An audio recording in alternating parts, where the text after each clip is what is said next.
मेरे प्रिय छात्र छात्रों, मैं संतोष इलाहाबादी आपके अपने चैनल संतोष इलाहाबादी पर आपका हार्दिक अभिनंदन, वंदन एवं स्वागत करता हूं। जैसा कि आप लोग देख रहे हैं, आज हम पढ़ेंगे किसके बारे में? सूरदास के बारे में। सूरदास का संपूर्ण जीवन आप एक ही क्लास में पढ़ लेंगे। तो चलिए देर न करते हुए, सभी परीक्षाओं के लिए टीजीटी, पीजीटी, एलटी परीक्षाओं के लिए है, यह बहुत ही महत्वपूर्ण श्रृंखला है। तो सूरदास का जीवन परिचय, इसकी हेडिंग है। जन्म इनका हुआ था 1478 और मृत्यु इनकी हुई थी 1583 ईस्वी में। स्थान सीही ग्राम, दिल्ली के निकट माना जाता है। देखिए, कुछ विद्वान इनका जन्म अलग अलग मानते हैं, अगर आप देखेंगे, लेकिन सर्वमान सीही ग्राम ही है। मृत्यु पारसौली, मथुरा में हुई थी। गुरु का नाम वल्लभाचार्य था। भाषा इनकी ब्रज थी। उपनाम वात्सल के सम्राट खंजन नयन के नाम से जाने जाते हैं। अष्टसाप का जहाज इन्हें कहा जाता है। ध्यान रखिएगा, सूरदास का अगर संबंध बोले तो अष्टछाप कवियों में सर्वप्रमुख स्थान इनका आता है। क्या आता है? अष्टछाप के कवियों में सर्वप्रमुख स्थान इनका आता है। चलिए आगे चलते हैं। सूरदास के विषय में जानकारी विभिन्न स्रोतों, जैसे 84 वैष्णव की मुख्य वार्ता, यहाँ वार्ता पर ऐसा होना चाहिए, वार्ता है।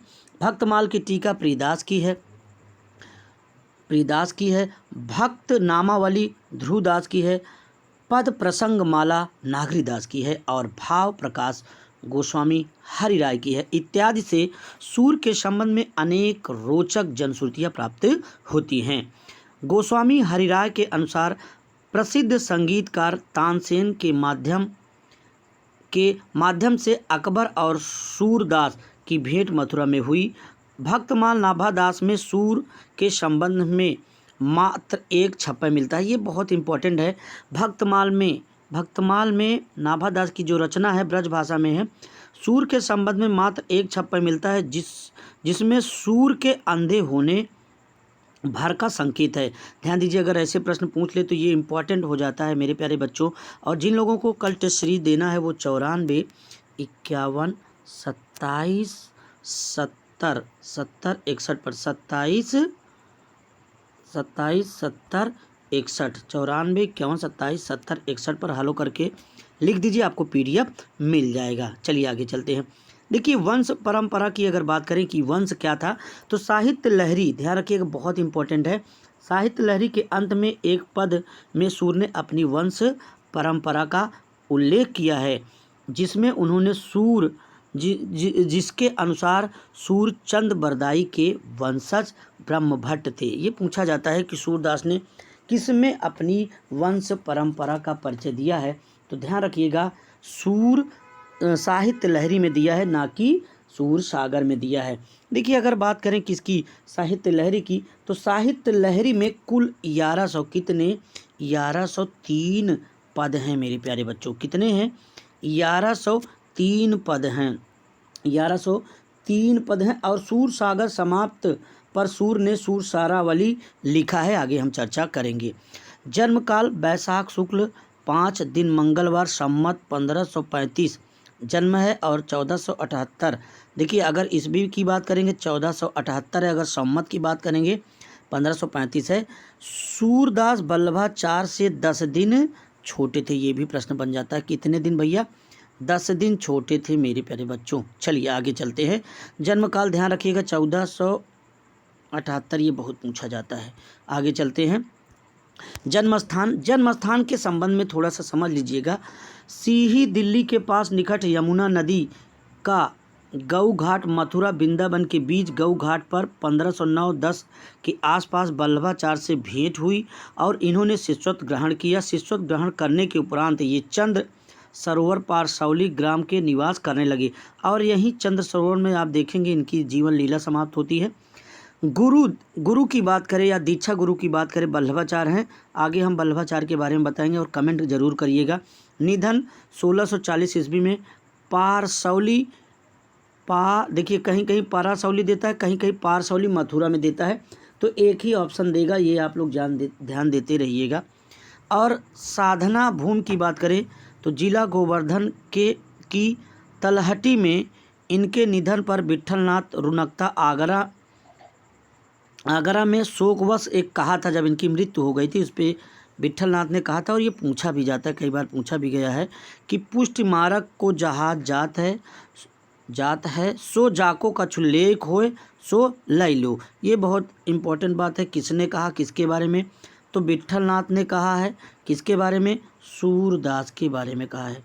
किसके बारे में कहा है? सूरदास के बारे में बात की है। देखिए, जन्म निधन की बात ज़्यादा ना फोकस करिएगा, लेकिन इनके जन्म के बारे में फोकस करिएगा, निधन के बारे में बिल्कुल नहीं। चलिए आगे चलते हैं। पारसौली का महत्व यहाँ होना चाहिए, विभिन्न तत्व है, लेकिन आप जानते रहिए। गोसाई चरित्र के अनुसार तुलसी की भेंट, ध्यान रखिएगा, गोसाई चरित्र के अनुसार तुलसी की भेंट भाई नंददास के साथ सूर से हुई थी। ये इंपॉर्टेंट है। तुलसी कृत कृष्ण गीतावली रचना इसी की भेंट का परिणाम है। कभी कभी पूछा जाता है कि सूरदास से संबंधित रचना तुलसीदास ने कौन सी लिखी? तो कृष्ण गीतावली लिखी थी। बहुत इंपॉर्टेंट बात है, ध्यान रखिएगा। गोसाई चरित्र के अनुसार तुलसी की भेंट सूर से हुई थी। किसके अनुसार? गोसाई चरित्र के अनुसार। इंपॉर्टेंट है। सूर सागर की रचना पारसौली में हुई थी। ये भी बहुत इंपॉर्टेंट है। सूर सागर इनकी बहुत ही महत्वपूर्ण रचना है, जिसमें लगभग 1.25 लाख पद की चर्चा की गई है। कितने? 1.25 लाख पदों की चर्चा मेरे प्यारे बच्चों की गई है।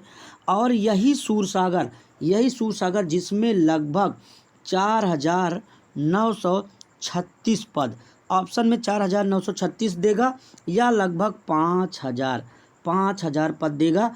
कुल मिला के 12 स्कंद हैं। बहुत इंपॉर्टेंट है, 12 स्कंद है और 4,936 पद है। ये इंपॉर्टेंट बात है। और सूर सागर, ध्यान रखिएगा, और सूर सागर श्रीमद् भागवत पर आधारित है। ये बहुत इंपॉर्टेंट है, कई बार परीक्षाओं में पूछा गया है। श्रीमद् भागवत पर क्या है? आधारित है। चलिए आगे चलते हैं। जीवन के अंतिम 73 वर्ष समय दिया गया है। सूर ने पारसौली या पारासौली, ध्यान दीजिएगा, पारसौली में बिताए थे।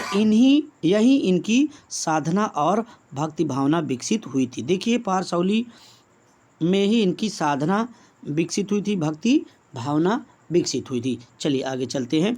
सूर का निधन पारसौली महाप्रभु वल्लभाचार्य के पुत्र स्वामी विट्ठलनाथ की मौजूदगी में हुआ था। मतलब विट्ठलनाथ मौजूद थे तभी किसकी मृत्यु हुई थी?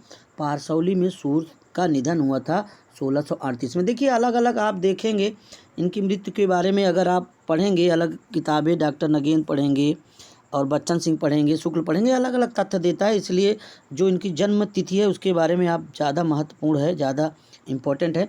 चलिए, विट्ठलनाथ की मृत्यु 1589 ईस्वी में हुई थी। इसलिए सूर पहले हो गई थी इनकी मृत्यु। ठीक है, ये ध्यान दीजिएगा, ये इंपॉर्टेंट नहीं है लेकिन जानते रहिए।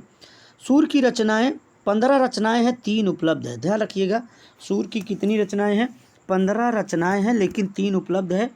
वो रचनाएं ये इस प्रकार हैं। सूर सागर बहुत इंपॉर्टेंट है, मैंने बताया था। 3,494 इसमें पद मिलते हैं। और ध्यान रखिएगा, ये उत्तरार्ध पद है और पूर्वार्ध पद है, लेकिन कुल मिला के अगर आप देखेंगे, इतना डीपली नहीं पूछा जाएगा, तो 4,936 पद मिलते हैं, 12 स्कंद मिलते हैं। किंतु बड़े दशम स्कंद अगर देखें तो इस तरह से है। इसको ज़्यादा फोकस ना करिएगा, ये जानते रहिए। श्रीमद् भागवत पर आधारित है। कृष्ण काव्य का उत्कृष्ट ग्रंथ है। किसका? श्री कृष्ण काव्य का उत्कृष्ट ग्रंथ है, बहुत ही इम्पोर्टेंट रचना है। सूर सागर में लगभग 400 गीतों का चयन किया गया है। 400 गीतों का चयन करके भ्रमर गीत नाम का एक संपादन प्रकाशित कराया गया था। किस नाम से? भ्रमर गीत नाम से। भ्रमर गीत नाम इसी का एक अंश पूछा जाता है। चलिए आगे चलते हैं। सूर सारावली इंपॉर्टेंट रचना है। ज्ञान, वैराग्य एवं भक्ति का वर्णन है। कभी कभी पूछ लेते हैं सूर सारावली में किसका वर्णन है? ज्ञान का भी है, वैराग्य का भी है, जैसे देख रहे होंगे, और भक्ति का वर्णन है। इनकी जो वर्ष था 67 वर्ष की वय में सृजित किया गया था। जब ये 67 वर्ष के थे तभी इसका सृजन किया गया। साहित्य लहरी के 118 नंबर के पद में सूर की वंश परंपरा मिलती है। वंश परंपरा अगर पूछ ले किस पद के? 118। किसके? 118 में वंश परंपरा मिलती है और इसमें 1103 पद हैं भाई, ध्यान रखिएगा 1103 पद हैं। गुरु प्रसाद होत यह दर्शन दर्शन सरस बरस प्रवीणा, ऐसे इन्होंने अपने 67 समय के बारे में कहा है। क्या कहा है? यही आपने जो अभी श्लोक पढ़ा है। चलिए 118 नंबर के पद में सूर्य की वंश परंपरा दी गई है, जिसके अनुसार ये चंद बरदाई के वंशज थे। ये बहुत पूछा जाता है। इनके पिता का नाम हरिचंद था। क्या था भैया? हरिचंद इनके पिता का नाम था। कहीं मिलेगा नहीं, ध्यान रखिएगा। हरिचंद इनके पिता का नाम था। साहित्य लहरी नायिका भेद से संबंधित ग्रंथ है। दृष्टकूट के पद हैं। बहुत बार पूछा गया है कि साहित्य लहरी में कौन से पद हैं? दृष्टकूट पद हैं। कहा जाता है कि सूरदास ने साहित्य लहरी की रचना अष्टछाप के सबसे कनिष्ठ थे। और ध्यान रखिएगा, परंतु दूसरे प्रमुख नंददास थे। दूसरे अगर पूछेगा तो नंददास थे मेरे प्रिय छात्रों। तो साहित्य लहरी की रचना के विषय में ग्रंथकार ने लिखा है, पुनि दरस के लेख दरस गौरी नंद को लिखी सुबद संपंत पेख, ऐसा बात कहा गया है। लेकिन जानते रहिएगा कि ये नायिका भेद से संबंधित है, दृष्टकूट के पद हैं। चलिए आगे चलते हैं। सूरदास के विषय में संबंधित तथ्य जान लीजिए। श्रृंगार इस तरह होता है, ये गलत टाइपिंग हो गया है, ध्यान रखिएगा। श्रृंगार और वात्सल के क्षेत्र में जहाँ तक इनकी दृष्टि पहुँची है, वहाँ तक किसी मतलब ब्रैकेट में रामचंद्र शुक्ल की नहीं, ये रामचंद्र शुक्ल का कथन है। बालक चेष्टा के स्वाभाविक मनोहर चित्रों का इतना बड़ा भंडारा और कहीं नहीं मिलता है। ये किसकी उक्ति है? तो ये आचार्य रामचंद्र शुक्ल की उक्ति है भाई।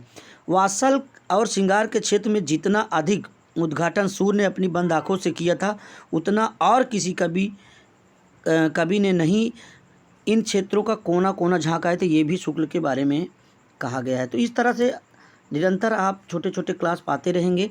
तो ध्यान रखिएगा, कल आपका टेस्ट है 94, 51, 27, 70, 61 पर 27, 70, 61। ध्यान रखिएगा 94, 51, 27, 70, 61 पे हलो करके टीजीटी पीजीटी क्या आप टेस्ट ज्वाइन करना चाहते हैं लिख दीजिए, ताकि आपको कल पीडीएफ मिल जाए। 94, 51, 27, 70, 61 पर। और आपको क्लास अच्छी लगी हो तो शेयर कर दीजिएगा और कमेंट करके अपना सुझाव दीजिएगा, क्योंकि लगातार आप वीडियो बनाएंगे, समय थोड़ा सा अभाव रहता है। इसके लिए आपको बहुत बहुत धन्यवाद। आप चैनल को लाइक करें, सब्सक्राइब करें। धन्यवाद।